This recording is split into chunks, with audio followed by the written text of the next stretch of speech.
American art, for me, is honoring all those communities that have been here for generations and generations, but have been redlined out of history. As I've come to think about it and learn about my family's art practice, my grandparents were self-taught.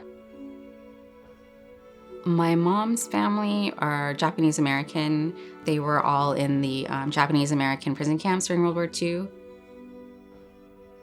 My grandfather would make these found scrap wood sculptures and just polish them. And there's a sort of kind of creativity born out of scarcity that's kind of resonated with me.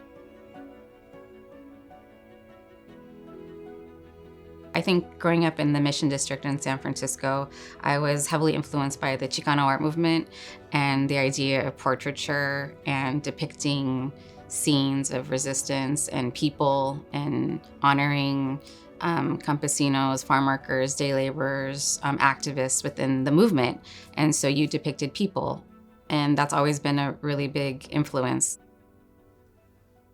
I was interested more in contemporary collage and making art out of things you find or everyday objects. So for me, painting on wood was a way to call attention to more sculptural or contemporary practices and less referencing high art painting.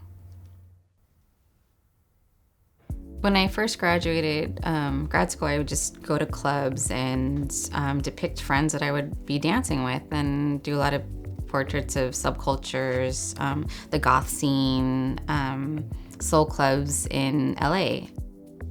Now that I'm older, I kind of find myself documenting my world, which has become this very kind of niche art world in LA, of other creatives, other Chicano Latina creatives, just trying to do sort of a survey of people around me. So the first part of the work usually is me socializing, going to art happenings, backyard parties, kickbacks, and just taking pictures with my camera phone.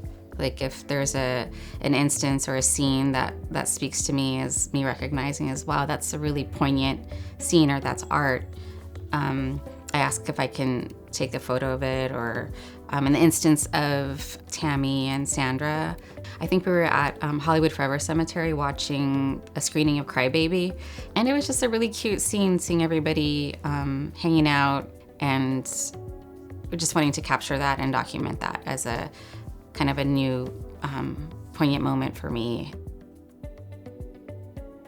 I have a series of wood panels that I have in the studio, and I'll figure out size and what kind of background I want. And then I'll just usually project it with an opaque projector and get the outlines.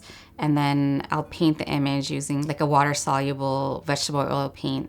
And then I'll collage parts that I think are interesting to collage. Then I'll shellac it, and that's the process. These portraits are, I think, the legacies of immigration and people of color that are thriving and living and creating culture and community outside of mainstream narratives. It's pretty revolutionary and beautiful to me to be living and being the legacy of these movements. And that's, I think, where the inspiration comes from.